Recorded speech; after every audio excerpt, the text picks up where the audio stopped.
ياسين والقرآن الحكيم إنك لمن المرسلين على صراط مستقيم تنزيل العزيز الرحيم لتنذر قوما ما أنذر آباؤهم فهم غافلون لقد حق القول على أكثرهم فهم لا يؤمنون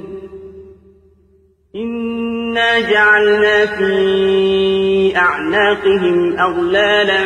فهي إلى الأذقان فهم مقمحون وجعلنا من بين أيديهم سدا ومن خلفهم سدا فأغشيناهم فهم لا يبصرون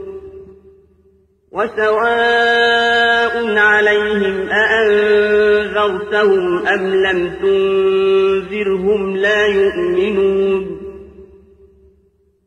إنما تنذر من اتبع الذكرى خشي الرحمن بالغيب فبشره بمغفرة وأجر